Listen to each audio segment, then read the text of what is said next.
Assalamualaikum warahmatullahi wabarakatuh. Kembali lagi bersama kami di channel Wisata Ilahi.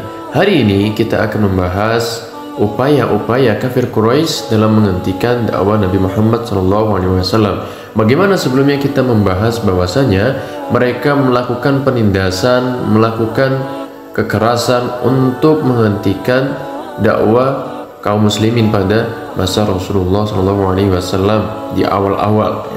Nah, di antara kebijakan yang Rasulullah ambil untuk menghadapi berbagai penindasan tersebut adalah mencegah para sahabat untuk mengumumkan keislamannya, baik dalam bentuk ucapan maupun perbuatan.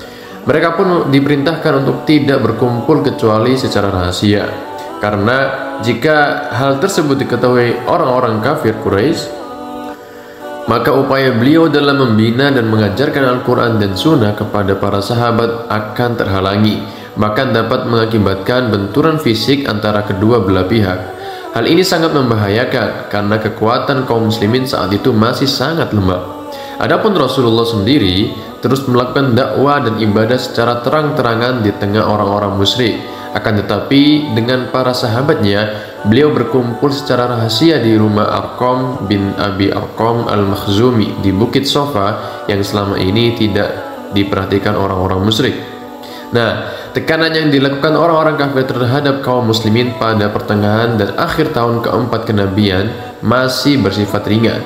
Namun memasuki pertengahan tahun kelima, perlakuan mereka semakin keras. Hal ini mendorong kaum muslimin untuk mencari tempat lain yang aman untuk menjaga agama mereka. Maka pada bulan Rajab tahun kelima kenabian, hijrahlah rombongan pertama dari kalangan para sahabat ke negeri Habasyah, yaitu sekarang Ethiopia. Mereka berjumlah 12 orang laki-laki dan 4 orang wanita, dipimpin oleh Utsman bin Affan yang didampingi istrinya Ruqayyah binti Rasulullah SAW. Nah, hijrah yang mereka lakukan berlangsung dengan selamat, meskipun orang-orang kafir sempat mengejar mereka hingga ke tepi pantai.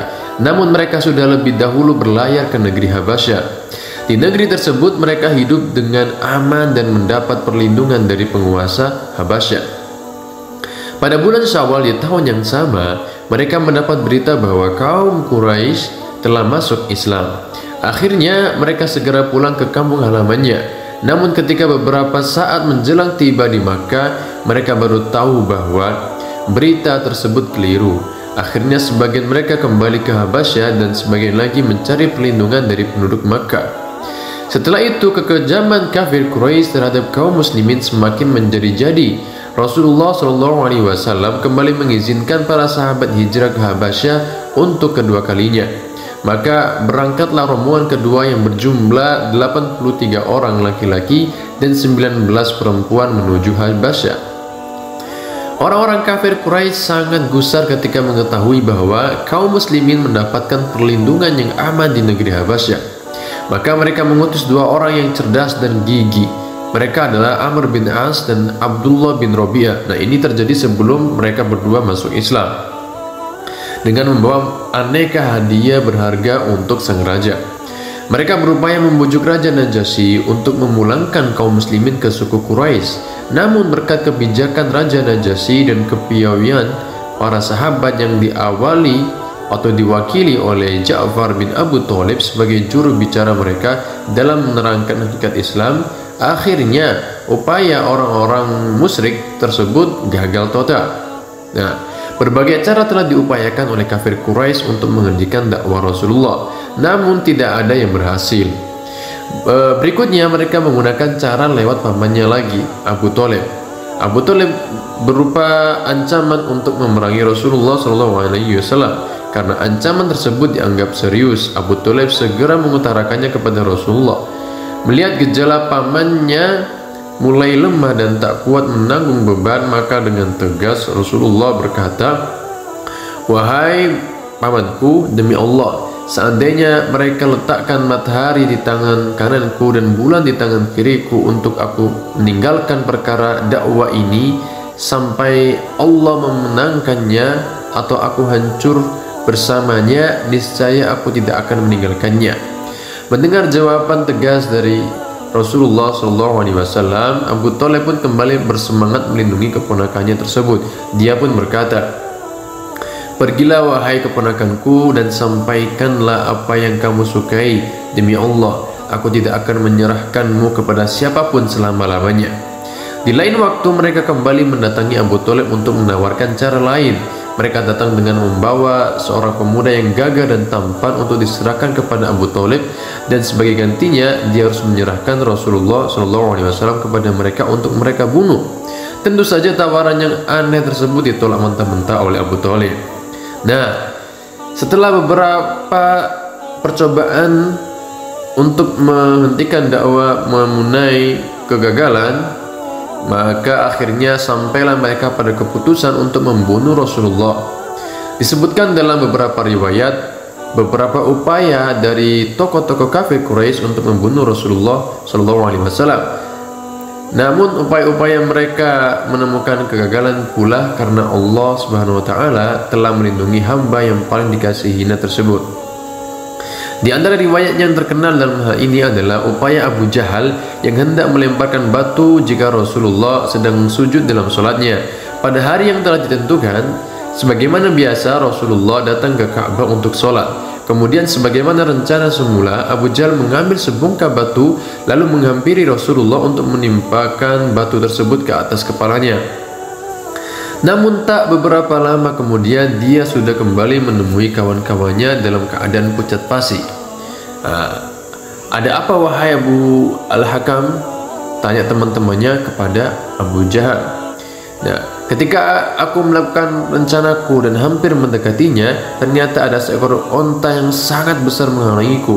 Onta tersebut sangat besar. Belum pernah aku melihat onta sebesar dan seganas itu. Hampir-hampir dia menerkamku, jawab Abu Jahal.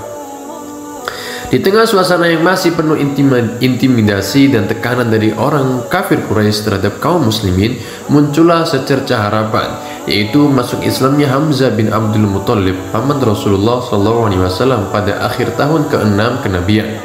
Hamzah masuk Islam setelah mendengar berita perlakuan Abu Jahal yang telah menganiaya Rasulullah dengan memukulkan sebuah batu ke kepala beliau hingga mengucurkan darah.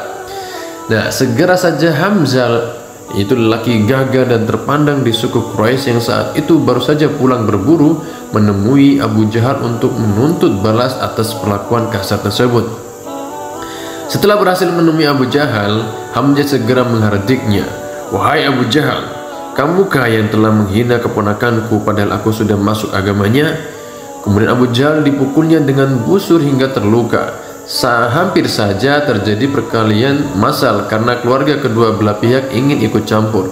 Namun Abu Jahal segera menghentikan hal tersebut, seraya mengakui bahwa dia telah bersikap buruk kepada Rasulullah. Nah, secercah cahaya yang lain juga muncul dengan masuk Islamnya Umar bin Khattab. Juga pada tahun ke-6 kenabian, 3 hari setelah masuk Islamnya Hamzah bin Abdul Muthalib. Sebelumnya Rasulullah SAW memang pernah memohon kepada Allah Ta'ala agar dia masuk Islam dengan doanya yang artinya, ya Allah, muliakanlah Islam dengan salah seorang dari 2 orang yang lebih engkau cintai, Umar bin Khattab atau Abu Jahal bin Hisham. Ternyata yang lebih Allah cintai dari keduanya adalah Umar bin Khattab. Yaitu adalah sepenggal cerita bagaimana usaha-usaha kafir Quraisy untuk menghentikan dakwah Rasulullah SAW. Namun alhamdulillah Allah selalu menjaga dakwah Rasulullah SAW dan para sahabatnya. Semoga kita semuanya bisa mengambil hikmah dan pelajaran dari kesabaran para sahabat yang saat itu kondisinya sangat lemah dan tertindas oleh kafir Quraisy. Ya, sekian dari kami. Wassalamualaikum warahmatullahi wabarakatuh.